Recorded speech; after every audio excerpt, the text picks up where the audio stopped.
اس lock down کی وجہ سے جو اثرات عام آدمی کے اوپر گئے، غریب لوگوں کے اوپر گئے، تنخواہ دار پہ گئے، جو دہاڑی دار تھا، جو چھوٹے لوگ تھے، جو چھاپڑی والے تھے، یہ سارا ایک بہت بڑا طبقہ متاثر ہو گیا۔ متاثر تو سفید پوش بھی ہوئے ہیں، لیکن نیچے سارا ایک طبقہ اس لاک ڈاؤن کی وجہ سے متاثر ہے۔ ہمارا تو ایک ملک پہلے مشکل میں تھا، لیکن امیر ملکوں کے اندر بھی بہت بڑا مسئلہ آ چکا ہے، اور برطانیہ جیسے ملک میں ان کا جو پرائم منسٹر تھا اس نے اپیل کی والنٹیئر فورس کی، اور برطانیہ میں تقریباً 2.5 لاکھ لوگوں نے والنٹیئر کرنے کا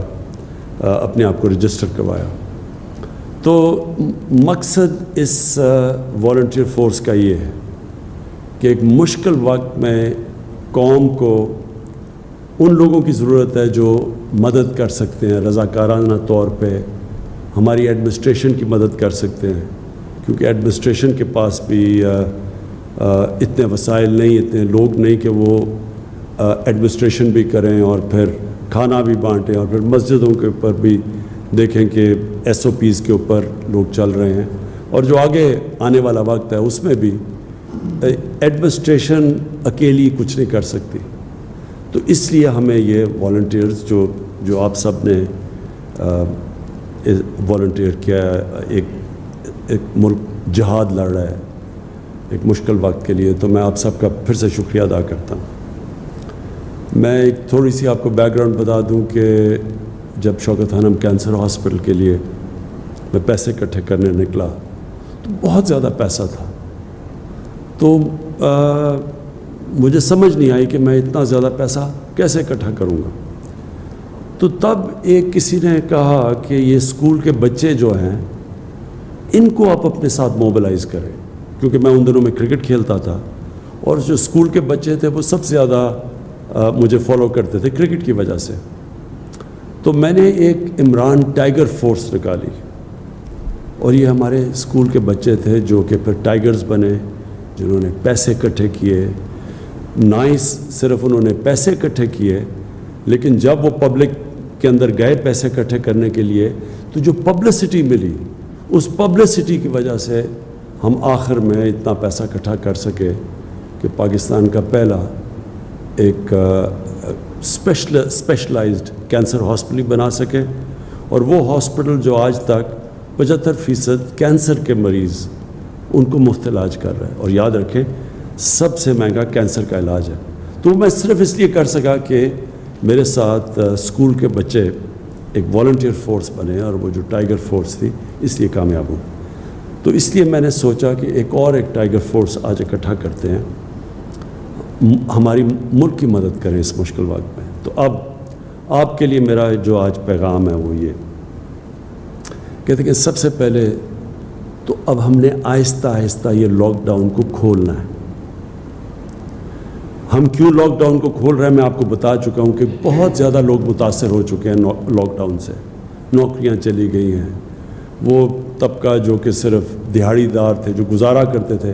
جو پیسہ آتا تھا اس سے بچوں کا پیٹ پالنے سے، وہ سب مشکل میں پڑ گئے۔ تو اس لیے جو ہم جب لاک ڈاؤن کھولیں گے تو تاکہ لوگوں کو نوکریاں ملیں واپس، لیکن ہمیں پتہ ہے کہ اگر ہم نے ایسا لاک ڈاؤن کھول دیا کہ جدھر لوگ جمع ہونا شروع ہو گئے، اور جو ہم SOPs یعنی جو شرائط ہم رکھ رہے ہیں لاک ڈاؤن کھولنے کے لیے، اگر لوگوں نے ان کے اوپر عمل نہ کیا تو خطرہ یہ ہے کہ پھر سے یہ ایک کرونا تیزی سے پھیلے گی، کیونکہ اب تھوڑی لیول ہو گئی ہے۔ تو اگر وہ پھر سے پھیلی تو اس کا پھر خدشہ یہ ہے کہ پھر سے ہمیں لاک ڈاؤن کی طرف جانا پڑے گا۔ لہٰذا میں آپ سب سے یہ امید رکھتا ہوں کہ آپ نے پھر اپنے یونین کاؤنسلز کے اندر، محلوں کے اندر، اور جدھر آپ کی لوکیشن ہے، آپ نے پھر لوگوں کے اندر یہ اویئرنیس پیدا کرنی ہے، آپ نے پبلسائز کرنا ہے کہ SOPs کیا ہیں۔ جس طرح مسجدوں کے اندر ہم نے کہا ہوا ہے، شرائط رکھی ہوئی ہے کہ اگر تراویح پڑھنے جانا ہے تو یا مسجدوں میں جانا ہے آپ نے، تو وہ فاصلے رکھنے ہیں آپس میں، اور پھر کئی اور ہم نے شرائط رکھی ہوئی ہیں. تو یہ والنٹیئرز کا، یہ ٹائیگرز کا کام ہوگا کہ لوگوں کو آگاہ کریں کہ یہ اگر مسجد کھل رہی ہے تو آپ نے مسجد میں جانا ہے تو یہ آپ نے ان شرائطوں پہ عمل کرنا ہے. اگر دکانیں کھل رہی ہیں تو تب آپ نے کیا کرنا ہے. اگر فیکٹریاں کھل رہی ہیں تو آپ نے لوگوں کو آگاہ کرنا ہے اس چیز پہ. حالانکہ یہ جب ہم کھولیں گے فیکٹریز اور دکانیں اور سب چیزیں تو اس میں ذمہ داری جو فیکٹری کا مینیجر ہے اس کی ذمہ داری ہوگی، جو دکان چلاتا ہے اس کی ذمہ داری ہوگی. لیکن عوام کے اندر ہمارے ٹائیگر فورس جا کے لوگوں کو آگاہ کرے گی. سب سے بڑی تو یہ ذمہ داری ہے، کیونکہ یہ سب سے بڑا ہمارے لیے چیلنج اب ہوگا کہ ایک طرف لوگوں کو کرونا سے بھی بچائیں اور دوسری طرف ہم یہ بھی دیکھیں کہ لوگ بے روزگاری سے، بھوک سے نہ مریں، تو ان کے لیے روزگار بھی ہو اور پھر کرونا سے بھی بچائیں. اس بیلنس کے لیے آپ ٹائیگرز کی ضرورت پڑے گی کہ پبلک کے اندر یہ اویئرنیس کیمپین کریں، لوگوں کو آگاہ کریں کہ کن شرائط کے مطابق ہم لاک ڈاؤن کو کھول رہے ہیں. دوسری چیز جو میں پہلے کہہ چکا ہوں، مسجدیں، ان کے اندر یوٹیلیٹی سٹورز. میں ابھی کہوں گا بھی ہمارے یوٹیلیٹی سٹورز کے چیئرمین بیٹھے ہوئے ہیں. میں اس کے ڈاکٹر ظفر مرزا کو یہاں بٹھایا ہوا ہے کیونکہ بہت زیادہ میڈیکل پروفیشن کے لوگ جو میڈیکل فیلڈ سے تعلق رکھتے ہیں انہوں نے بھی ہمارے ٹائیگرز بنے ہیں. تو یہ ڈاکٹر مرزا کو کہوں گا کہ آپ کو گائیڈ کریں. یوٹیلیٹی سٹورز کی ذوالقرنین آپ کو بتائیں گے چیئرمین کہ ان کے اندر آپ نے کیسے کیا چیز دیکھنی ہے جا کے یوٹیلیٹی سٹورز پہ. میں چاہوں گا کہ عثمان ڈار آپ سے مختصر بات کریں کہ جو انہوں نے سیالکوٹ کے اندر ایک پائلٹ پروجیکٹ کیا ہے والنٹیئرز کے ساتھ، ٹائیگرز کے ساتھ، تو وہ اس کی بھی بات کر سکتے ہیں. تو نمبر 1 چیز کہ ٹائیگر فورس ایک والنٹری فورس ہے. آپ نے کہیں پیسے اکٹھے نہیں کرنے، آپ کا کام یہ نہیں ہے، آپ کو کوئی تنخواہیں نہیں مل رہی، آپ ایک جہاد لڑ رہے ہیں ہمارے ساتھ مل کے، اور آپ جوائن کریں. ایڈمنسٹریشن کے ساتھ مل کے آپ کام کریں گے. تو جو لوکل ایڈمنسٹریشن ہے، جو ایک بڑا پروگرام ہم نے لانچ کیا 2 دن پہلے، وہ ہے کہ ہم جو لوگ بے روزگار ہوئے ہیں، جو اس لاک ڈاؤن کی وجہ سے لوگ بے روزگار ہوئے ہیں، ان کی رجسٹریشن کروانی ہے آپ نے. تو میں آپ جو یونین کونسل کا آفس ہوگا، جو ہماری ایڈمنسٹریشن ہوگی، وہ اس آفس میں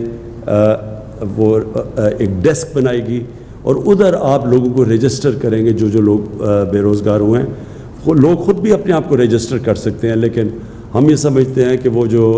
ویب سائٹ کے اوپر اپنے آپ کو رجسٹر کرنے کی فارم بھرنی ہے وہ شاید زیادہ لوگ نہ کر سکیں. اس لیے آپ میں سے زیادہ تر پڑھے لکھے لوگ ہیں جنہوں نے والنٹیئر کیا، تو آپ ان کی مدد کریں تاکہ وہ رجسٹر کریں، اور پھر ہم ان کو ایک فلٹر کر کے اپنے احساس پروگرام کے ذریعے جو نادرا کے ڈیٹا بیس ہے ان کو فلٹر کریں گے کہ واقعی وہ مستحق ہیں، اور ان کے بعد وہی کیش ٹرانسفر کریں گے جو کہ